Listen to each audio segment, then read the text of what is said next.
La hipertensión arterial es un problema de salud crónico que afecta a muchísimas personas. De hecho, se estima que en el mundo hay cerca de 1.280 millones de personas con hipertensión arterial. Si no es cierto, la gran mayoría de personas son adultos, esto puede ocurrir en los niños. ¿Y cuántas veces te ha pasado que vas y te hacen este diagnóstico y luego no sabes cómo debes comer? Y lo primero que se le viene a la mente a la persona es, ok, ahora debo retirar la sal a todas mis comidas, haciendo que esto sea de pronto insípido y afectando también tu calidad de vida. ¿Es así? Debemos retirar toda la sal de la dieta. ¿Qué cuidado se debe tener cuando somos hipertensos y tenemos que hacer cambios en nuestra alimentación? De eso se trata el episodio de hoy en NutriAgenda. NutriAgenda con Sara Busabá. Dudas, mitos y secretos sobre nutrición para una vida más saludable.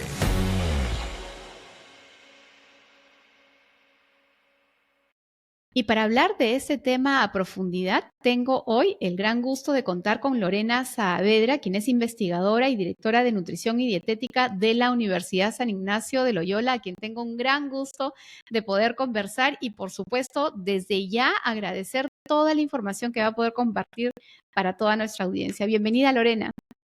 Muchas gracias, Sara, gracias por la invitación y bueno, con muchísimo gusto aquí poder comentar de la experiencia y de la evidencia. Claro que sí.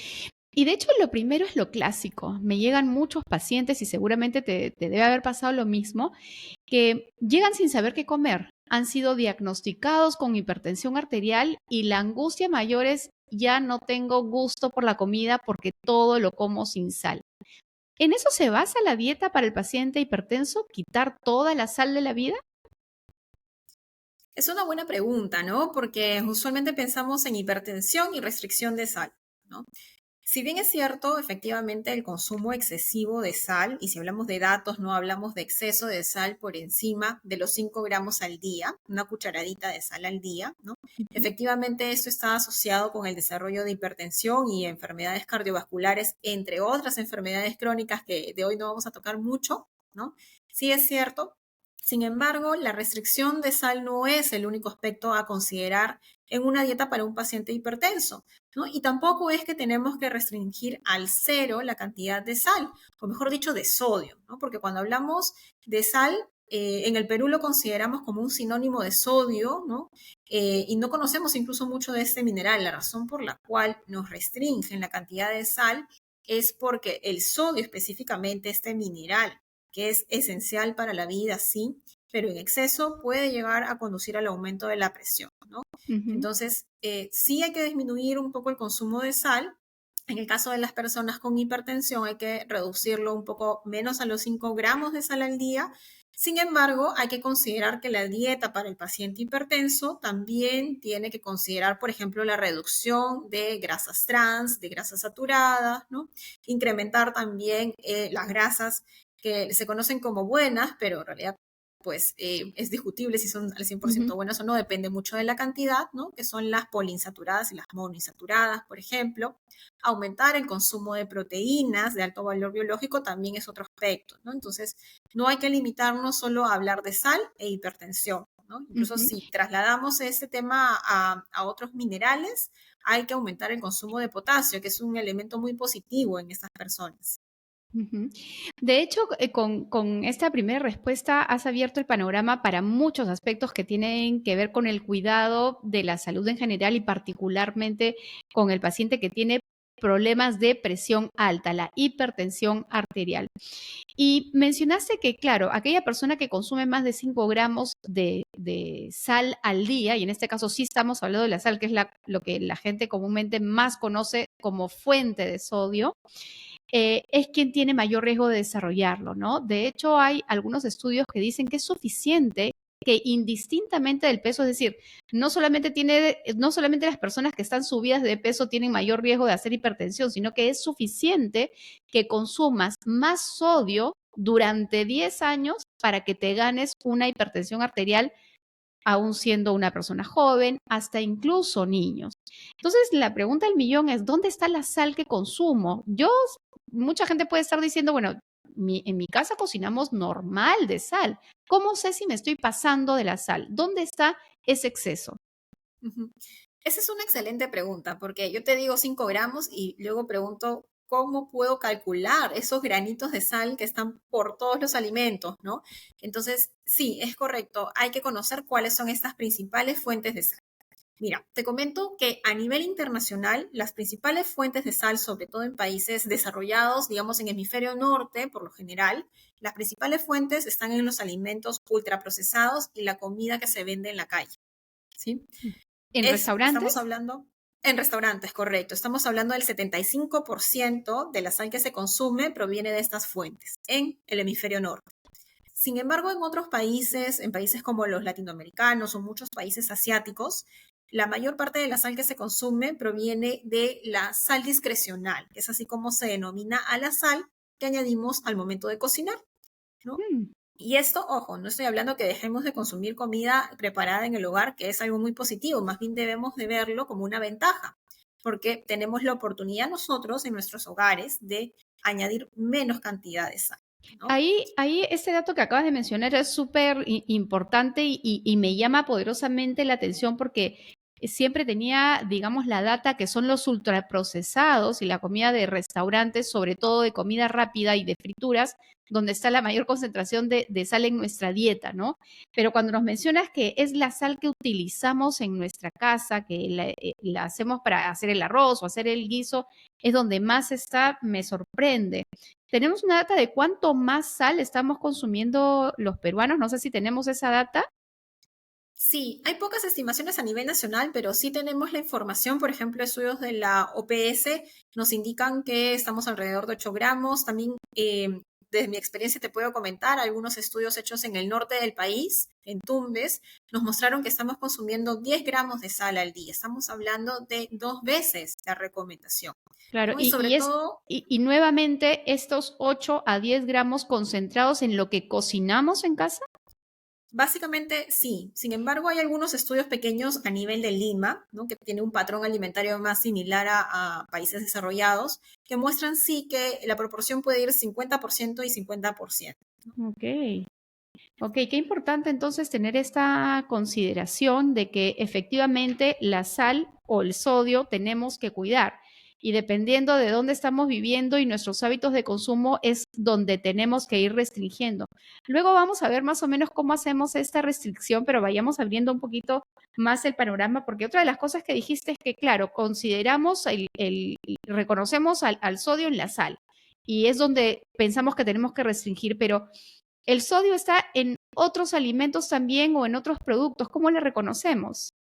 Así es. Bueno, habría que ir formando un poquito más a la población, ir educando, porque podemos sí identificar la sal, por ejemplo, que está presente a modo de sodio, quizá, ¿no? En las etiquetas de los alimentos, ¿no? Es muy sencillo ahora con los octógonos identificar Claro. aquellos alimentos altos en sodio por el octógono, pero también hay alimentos que de pronto no sabemos que sí tienen un buen contenido de sodio, como por ejemplo el pan, ¿no? El pan, digamos, por las propiedades fisicoquímicas que tiene, enmascara muy bien el sabor salado, ¿no? Y, por ejemplo, en una unidad de pan francés yo puedo tener medio gramo de sal tranquilamente. Mm. Y hay personas que se comen 2, 3 panes. Ahí ya tienes gramo y medio mínimo y súmale la sal de la olla y por ahí que te comiste una galleta salada, entonces fácilmente uno puede pasar el promedio. Correcto, sí. Justamente nosotros desarrollamos una investigación para reducir la cantidad de sal en el pan y ver si es que el pan seguía siendo atractivo para los consumidores, ¿no? Y vimos que a cierto nivel, ¿no? Una reducción gradual podría sí ser bastante aceptable para el consumidor y además no se percibe ese cambio en el sabor porque suele ser ese cambio de pronto una limitante para modificar nuestra dieta, ¿no? Y para reducir la sal en las comidas. Ujú. Bueno, ahora que ya más o menos sabemos dónde está esa sal, ese excedente de sal que consumimos, y sabemos también que no es el único proceso que vamos a hacer un poco para ir a profundidad con la sal y luego pasar a los otros aspectos. Cuando un paciente llega a la consulta y nos dice que es hipertenso, ¿qué cosas es lo que tenemos que en adelante decir que cambie? ¿Es para todos igual o es también una recomendación individual? Bueno, en aspectos generales sí podríamos decir, para todos son las mismas prioridades, sin embargo habría que ver dónde está aquel consumo que es más riesgoso para cada uno de los pacientes, porque pasa que, como tú decías, ¿no? Cuando acuden al médico o al nutricionista y le dicen, pero yo ya consumo poca sal, ¿no? Y de pronto, pues sí, podría ser que ya tenía un consumo más bajo o de pronto hay personas que por ahí hablo en general ya no solamente en hipertensos, sino en enfermedades crónicas, mencionan, pero yo no consumo grasas, ¿no? Sin embargo, cuando evaluamos el consumo de carbohidratos, sobre todo carbohidratos simples, refinados, sí que es elevado. Y recordemos que Para dar los ejemplos, carbohidratos, pasta, galletas, panes muy refinados. así es, y todos estos se van a ir almacenando finalmente a modo de grasa en el cuerpo, ¿no? A modo tejido adiposo. Entonces, sí hay que identificar cuál es el patrón de riesgo de cada persona. Ujú. En cuanto al consumo de sal, podría ser una buena práctica teniendo en cuenta de lo que nos mencionas, ¿no? Que buena parte de la sal está en la olla, según esta data que te voy a pedir luego la referencia para poderla poner al pie del podcast. Eh, este, Sería una buena práctica, ok, si yo le pongo sal al guiso y le pongo sal al arroz, mejor elijo agregarle sal a una de esas, es decir, le pongo al guiso pero ya no le pongo al arroz. Puede ser una Puedes manera de también disminuir. Puedes también disminuirlo en ambos, ¿no? Un poco de cada uno, pero siempre recordando que la disminución tiene que ser gradual en principio, porque si no va a rechazarse.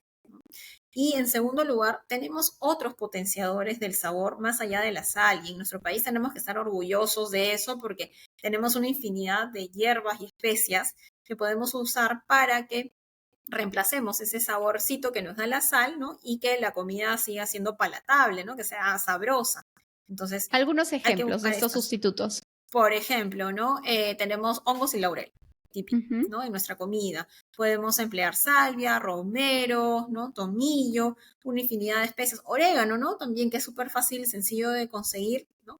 O también otros alimentos como por ejemplo el añadir tomate, champiñones, ¿no? Le dan ese sabor umami a las comidas que en- aumenta la potencia del sabor de los otros alimentos, ¿no? Ujú. Hablando del sabor umami, que es también todo un capítulo súper interesante para desarrollar también en un podcast, el glutamato monosódico. ¿Qué hay de esto? ¿Se debe restringir? Bien, el glutamato monosódico en realidad, hablando químicamente, ¿no? Tiene realmente menor proporción de sodio que el cloruro de sodio, que es la sal común, ¿no?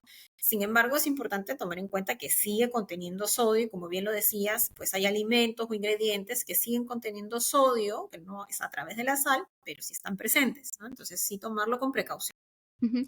Entonces, respecto de la sal, para que no quede duda a ninguna de las personas que nos están, digamos, escuchando o viendo en ese momento. Si yo soy una persona que me han diagnosticado hipertensión arterial, uno de los acentos que tengo que tener en cuenta es que voy a tener que disminuir el sodio de mi dieta y principalmente de la sal, que es lo que más se consume, ¿no? Entonces, teniendo en cuenta que según esta data es en la olla donde estamos teniendo mayor cantidad de sal, sobre todo en regiones probablemente, entonces voy a tener que cocinar con menos sal. Eso es lo primero que voy a hacer. Así es. ¿Sí? ¿Qué otra Ujú. recomendación en ese punto? ¿Es suficiente eso? ¿Qué otras cosas más debería hacer? Me pongo a pensar en alimentos como los encurtidos, las aceitunas, los ahumados, el charqui, por ejemplo. ¿Debo retirarlos o esos podrían mantenerse? En general, lo que debemos de buscar no es eliminar en una dieta, ¿no? Lo que debemos de buscar es disminuir siempre el consumo. Ahora, si hablamos que hay un consumo frecuente, por ejemplo, de embutidos, ¿no? Que eh, casi el 100% son altos en sodio, entonces sí deberíamos de consumirlo eventualmente, ¿no? Yo trato siempre de no decir hay que eliminar de la dieta porque mientras que un alimento se hace prohibido, ¿no? Más atractivo es finalmente para el paciente. Entonces, lo mejor es reducirlo en las mínimas cantidades posibles, pero como bien dices, las aceitunas, que nosotros aquí en el país las conservamos en agua con sal, ¿no? También los Los embutidos, frutos los secos. quesos, sí, ¿no? Los frutos secos salados, aquellos que son salados, ¿no?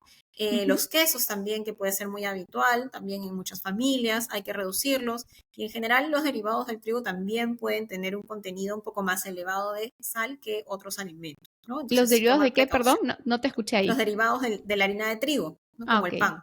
Ujú. Ujú, ujú. ¿La pasta también se considera como alto en sodio?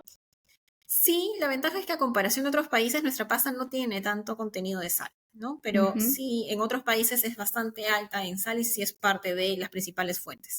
Muy bien, yo creo que con esta parte que venimos conversando sobre el sodio, tenemos, digamos, bastante bien abordado la relación del sal, de la reducción de sal, mejor dicho, para poder evitar la hipertensión. Pero tal vez algo que no comprende la gente es por qué la sal es mala o el exceso de sodio, en todo caso, hace daño a la presión arterial. ¿Cuál es la relación? Básicamente es porque nos aumenta el volumen sanguíneo y ese aumento del volumen sanguíneo fuerza, ¿no?, a nuestro corazón a bombear más fuerte todo el volumen a través de nuestro cuerpo, ¿no? Y además esto pues genera que nuestros vasos, ¿no?, generen cierta resistencia, ¿no? Y si le sumamos otros factores de riesgo, pues lo que vamos a tener es un aumento de la presión arterial justamente de los vasos, ¿no? Ujú. ¿El no consumir suficiente sal podría tener el efecto contrario, ser dañino también? Hubo un tiempo donde se pensaba esto, ¿no? Que el aumento de la presión arterial no solamente se daba por el exceso, sino también por el déficit del consumo de sodio, ¿no? Y se pensaba, se especulaba que era por de pronto una forma de compensar que el cuerpo elevaba la presión. Sin embargo, no, ya eso está claro, ¿no? Lo que se vio es que la investigación que se había desarrollado y que apoyaba esa hipótesis, esa idea, pues no había llevado las metodologías más eficientes. No es que hayan sido malos, sino que las metodologías no fueron tan precisas y se ha visto, sí, que siempre a mayor proporción de sodio en nuestras comidas, mayor es la presión arterial. Esto no ocurre en todas las personas, te comento, ¿no? Hay personas que tienen una resistencia a la sal, que no les afecta la sal. Sin Mm. embargo, suele ocurrir esto en personas jóvenes y ya en adultos mayores no es común. Ujú. Entonces, los adultos mayores tienen que tener cuidado. ¿Y qué pasa con los niños? De hecho, una práctica y parte del protocolo de atención de cualquier nutricionista hacia pacientes muy pequeñitos, hablamos de niños menores de 1 año, la sal o el sodio está contraindicado. ¿Por qué hacemos esa indicación? Sobre todo en los bebés, en los más pequeñitos, ¿no? Es porque recién los gustos se están formando, ¿no? Entonces, si tenemos a un pacientito que introducimos de manera muy temprana, por ejemplo, a los 6 meses, ¿no? Sal o azúcar, ¿no? Esos gustos que se van a generar van a estar orientados a siempre alimentos muy, muy ricos, muy palatables, ¿no? Y eso va a generar una mayor predisposición a ciertos alimentos que no son del todo saludables. Ujú. Y eso es importante tenerla, recordar a la gente que la comida de los bebés no necesita ni endulzar ni salar, y esa es una indicación muy, pero muy importante. Vayamos ahora a otro enfoque de la dieta en el paciente hipertenso, ¿no? Vayamos a verlo de una manera global. Tenemos la gran mayoría probablemente de pacientes con hipertensión arterial son personas que tienen además sobrepeso. Y desde hace mucho tiempo se habla de la dieta DASH, que son estos enfoques, una dieta con enfoques de alimentos justamente para detener la hipertensión arterial, enfocada en esta enfermedad. ¿Qué hay de esta dieta? ¿Está vigente? ¿Cómo es la dieta para el paciente hipertenso en términos generales? Pero claro, al inicio nos comentaste sobre las proteínas, las grasas, pero vayamos a explicarlo un poquito más práctico o utilitario en todo caso para la persona que nos está escuchando. Sí, efectivamente la dieta DASH es una dieta que surge específicamente para los hipertensos, pero que luego vieron que había buenos resultados, ¿no? A través de la reducción de sodio, a través de la reducción de grasas, y hablamos de grasas en general, de cualquier tipo, ¿no? Principalmente mayor consumo de frutas y verduras, ¿no? Mayor consumo de fibra. Sin embargo, ¿no?, lo que nos muestra la evidencia actual es que existen otros tipos de dietas, como la mediterránea, por ejemplo, que no restringe la cantidad de grasas, que muestra beneficios similares o incluso mejores a nivel de salud cardiovascular, de hipertensión y otras enfermedades metabólicas, ¿no? Entonces, existen varias alternativas de pronto, ¿no? A seguir, como otra alternativa podría ser la dieta mediterránea, ¿no? Aquí la discrepancia con la dieta DASH son la cantidad de grasas que se indica. Ujú, importantísima esa apreciación. ¿Qué hay del peso de la persona? ¿La persona que tiene hipertensión arterial tiene que perder peso? Claro que sí, sí, tiene que perder peso porque cuando hablamos de hipertensión hablamos de que aumenta el riesgo, por ejemplo, de formar ateromas, ¿no? Eso va acompañado también de la formación de estas placas de tejido adiposo que luego se vuelve en un estado inflamatorio y que puede generar de pronto un accidente cerebrovascular y demás. Entonces, disminuir la cantidad de peso específicamente, disminuir la cantidad de tejido adiposo es vital, ¿no? Para mejorar la condición de la hipertensión. Ahora, esto pueden pensar las personas que es propio de quien tiene sobrepeso, pero en realidad acá hay que recordar, de hecho ya hemos hecho un capítulo sobre obesidad, que cuando hablamos de obesidad no nos referimos solamente al volumen y al peso total del cuerpo de una persona, sino sobre todo a la cantidad de grasa que tiene el cuerpo de esta persona. Y hay personas que pueden tener un peso normal, pero tienen una alta cantidad de grasa corporal por diferentes motivos. Entonces, en ese sentido, sí es importante precisar que quien tiene hipertensión arterial, no nos vamos a quedar tranquilos solamente con ver que el peso esté normal, sino sobre todo ese tejido grasa, esa composición de grasa que tiene el cuerpo y por tanto, no es tanto que tenga que perder peso, sino más bien asegurar que pierda grasa ese paciente. Así es, efectivamente, ¿no? Y esto cómo logramos a través, por ejemplo, del ejercicio, ¿no? También se ha visto que hay grasas que son antiinflamatorias, como por ejemplo las insaturadas, que las encontramos en los frutos secos, lo encontramos también otro tipo de insaturadas en el aceite de oliva, en la palta, que están ricas también y que nos encantan los peruanos, así que hay otras alternativas. ¿Qué hay del consumo de café o las bebidas con cafeína? Sí, a ver, eso es súper interesante porque todavía sigue existiendo la idea de que la cafeína va a aumentar la presión arterial y la va a sostener alta, ¿no? Es cierto que la cafeína aumenta la presión, pero tiene un efecto agudo, o sea, un efecto a corto plazo. Si yo me tomo probablemente ahora mismo una taza de café, ¿no? Y sobre todo que ha sido pasado, ¿no? A un estilo americano, por ejemplo, va a concentrar una buena cantidad de cafeína y probablemente sí me aumente la presión ahora mismo, ¿no? Sin embargo, lo que se ha visto es que el café, ya que contiene otros componentes, a largo plazo, un consumidor habitual de café, pues más bien podría haberse beneficiado y disminuir la presión arterial y tiene otros efectos antiinflamatorios, ¿no? En general, en la salud. Entonces, sí hay que romper con este mito de que la cafeína, pues sí, va a ser contraproducente para una persona con hipertensión, porque pues, Sin embargo, es común que el paciente luego de la visita médica salga con la prescripción de nada de café, ¿no? En todo caso, hay un límite. Esa persona que tiene hipertensión arterial y que disfruta del café, ¿hay una dosis recomendada? Hay una dosis recomendada en general para consumo de cafeína, que es de 400 miligramos al día, ¿sí?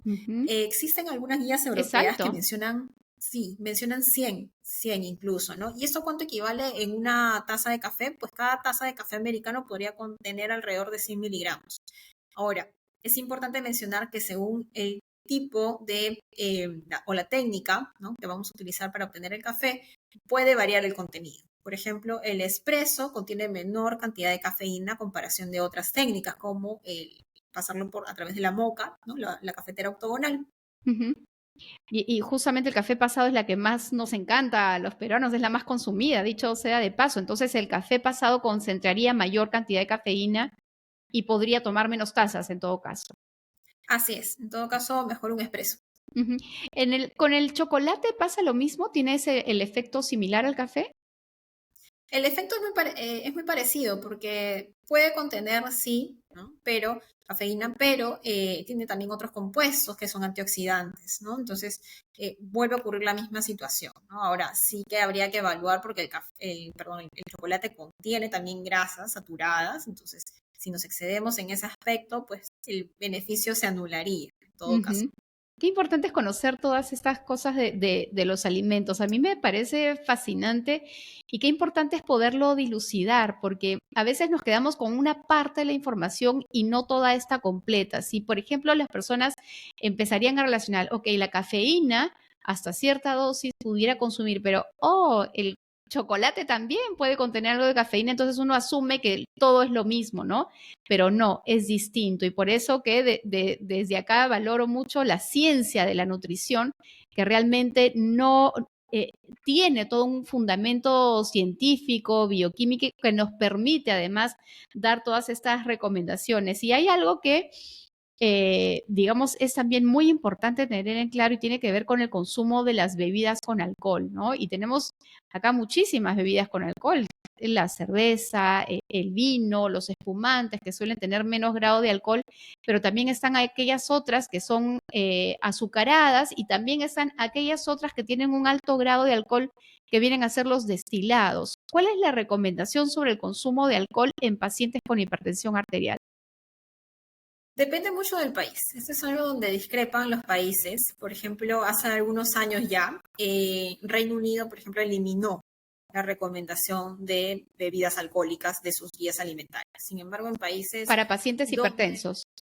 en general, En ellos lo general. eliminaron en general, ¿no? Pero en el caso, por ejemplo, de países mediterráneos, ¿no? Ellos siguen considerando que para mujeres una copa y para hombres hasta dos copas de vino puede ser viable, ¿no? E incluso, bueno, se reportan los beneficios del consumo de vino por los polifenoles que tienen, que nuevamente podrían ayudar a la salud cardiovascular. Pero en el caso del paciente hipertenso, digamos, en ese caso habría que eliminar prácticamente el consumo de bebida con alcohol porque la posibilidad de elevar su presión arterial no creo que sea igual como el café, que sea simplemente aguda. En el caso de ellos podría generar un mayor impacto. Sí, y le tenemos que sumar el hecho de que puede contribuir a otras enfermedades metabólicas, ¿no? Por ejemplo, la salud hepática también, ¿no? Y a la acumulación de mayor cantidad de tejido adiposo. Hay otro campo que también es bien interesante comentar y tiene que ver con algunos medicamentos que naturalmente tienen sodio, ¿no? Por ejemplo, los efervescentes y más que medicamentos, suplementos. Hoy hay muchos suplementos que vienen en forma de efervescentes y hay gente que los consume como si fueran caramelos, o sea, lo ponen en el agua y lo toman como si fuese un jugo de naranja muchas veces, ¿no? ¿Eso podría elevar la presión arterial en un paciente que ya es hipertenso? No, porque en realidad la cantidad de sodio no es tan elevada, ¿no? Y bueno, usualmente pueden consumirlo diario, sí, hay que tomar precauciones, ¿no? Pero más que nada por otros efectos secundarios que pudieran tener, ¿no? Pasa también muchas veces con las gomitas que son suplementos realmente, pero lo toman como si fuera un caramelito, ¿no? Una golosina. Ocurre lo mismo, sí tener mucho cuidado con la suplementación, pero la mayoría de suplementos no contienen grandes cantidades de sodio, aunque sí las tienen, ¿no? Pero en el caso del sodio no hay mayor riesgo. ¿Y qué hay de las bebidas carbonatadas, del agua mineral, por ejemplo, o del agua con gas? ¿Podría tener una cantidad de sodio mayor y si hay gente que solamente toma agua con gas, ¿podría ser perjudicial para ellos? Por las cantidades que tienen, que son unos cuantos miligramos, en realidad no. Sí es cierto que, bueno, puede variar la cantidad de minerales que tengan las aguas en función al manantial de donde se extraen, ¿no? En nuestro país tenemos muy pocas aguas minerales como tal, ¿no? Que se ofertan, pero la cantidad es mínima, en realidad no hay mayor riesgo, ¿no? Y lo mismo ocurre con otro tipo de bebidas carbonatadas, como las gaseosas, ¿no? Tienen sodio, sí, pero las cantidades son mínimas. Excelente. Lorena, si tuvieras que detallar o dar un ABC de las recomendaciones que tendrías que darle a una persona que tiene hipertensión arterial. En ese momento mucha gente nos está escuchando, nos está viendo y claro, ¿con qué cosa tienen que tener ellos claros si tienen hipertensión arterial? ¿Qué cosas no y qué cosas sí? Sí, lo primero es disminuir de todas maneras el consumo de sodio. Tomar atención mucho al etiquetado de alimentos, ¿no? Y ver si tienen octógonos o si por ahí declaran tener un contenido de sodio considerable, ¿no? Entonces, primero ello, controlar el consumo de sodio. En segundo lugar, consumir alimentos que sean antiinflamatorios. Como en toda enfermedad cardiometabólica, es súper importante que consuman alimentos fuentes de ácidos grasos poliinsaturados y monoinsaturados, ¿no? Como los omegas, ¿no? Son ¿Frutas y verduras? Frutas y verduras, sí, mucho consumo de frutas y verduras, porque si algo no hemos hablado es que existe un mineral que contrapone la acción del sodio, que es el potasio, y las frutas y verduras tienen un alto contenido en potasio, al igual que las menestras, que pocas veces las tomamos en cuenta, ¿no? Las leguminosas también tienen un rico contenido de potasio, ¿no? Entonces, trabajar con ello, bien, consumir proteínas magras, carnes magras también es importante, porque eso va a ayudar a que la sangre, digamos, no sea tan espesa y fluya, ¿no? Menor cantidad de grasas saturadas, mayor cantidad de proteínas, bien, y algo súper importante es el ejercicio, no lo debemos dejar de lado, no deporte de competencia, pero sí el ejercicio tiene que estar siempre presente en nuestras vidas. Lorena, es cierto, hay ese aspecto, no lo hemos tocado en la conversación y no voy a cerrar el episodio sin tocar estos dos lados, ¿no? Lo que contrarresta a la hipertensión arterial. Y ahí van dos cosas, aquellos alimentos fuentes de potasio que los hemos mencionado de forma general como las frutas, las verduras, las menestras, sobre todo las frutas que suelen ser más bien altas en potasio, pero también está otro alimento que tiene bastante sustento científico sobre su capacidad hipotensiva, es decir, de poder más bien ayudar a regular la presión arterial, y me refiero al ajo, por esos componentes bioactivos que tiene, ¿no?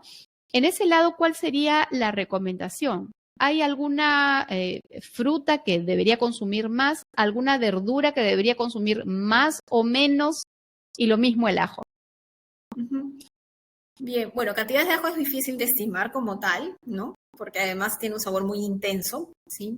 No solamente está el ajo, está el perejil, por ejemplo, que también tiene un efecto antihipertensivo muy potente, ¿no? Y hemos tenido experiencias también de estudios peruanos que han abordado el consumo del perejil como una alternativa. También está, por ejemplo, para disminuir la cantidad de la presión arterial, no podríamos hablar de, dentro de las frutas y verduras, los duraznos, el albaricoque, que tiene un contenido más elevado de potasio, y uno que es súper sencillo de consumir es el jugo de naranja. No la naranja como tal, ¿no? Sino que el jugo de naranja concentra una buena cantidad de potasio. Es una muy buena alternativa porque podemos tomarnos de pronto hasta 2 vasos de jugo de naranja. Cuidado sí con el azúcar porque hay fructuosa presente ahí. Solo hacer esa salvedad. Uh-huh. ¿Jugo de naranja te refieres como parte de lo que yo dentro de mi dieta integral en ese día debo incluir? Claro, sí, podríamos consumir de repente un vaso de jugo de naranja, aprovechamos en consumir potasio, aprovechamos en consumir nuestra recomendación de vitamina C al mismo tiempo, ¿no? Pero siempre natural, recién exprimido. Algo que es importante detallar, cuando estamos hablando de efecto antihipertensivo, estamos hablando de que este alimento tiene la capacidad de ayudar a disminuir los niveles de presión arterial. Pero cuando estamos hablando de alimentos fuentes de potasio, ¿estamos hablando de lo mismo? Claro, así es. Porque si bien el sodio, digamos, en palabras sencillas, hace que se retenga el agua, el potasio es que se elimine, es como un diurético. Uh-huh. Uh-huh. Entonces, en ese sentido va a ayudar a manejar una buena estabilidad de la presión arterial, sobre todo en pacientes hipertensos. Va por ahí, entonces. Así es. Lorena, muchísimas gracias por toda esta explicación, todo este conocimiento que has compartido con toda la gente que nos está viendo y escuchando en ese momento. No sé si quieres dar alguna recomendación final. Bueno, que aunque no lo creamos, los peruanos solemos ser unos consumidores asiduos de sal, así que tener mucho cuidado, ¿no? Eso no quiere decir que consumiendo más frutas y verduras sea suficiente, sino que tenemos de todas maneras que disminuirlo y comenzar a consumir más vegetales, eso es importante, ¿no? Y además, pues, siempre de la mano con la actividad física. Excelente, muchísimas gracias Lorena nuevamente por tu participación y por supuesto nos veremos en un próximo episodio que hay muchos temas que compartir contigo. Gracias Sara, un gusto. Nutriagenda con Sara Busavar. Dudas, mitos y secretos sobre nutrición para una vida más saludable.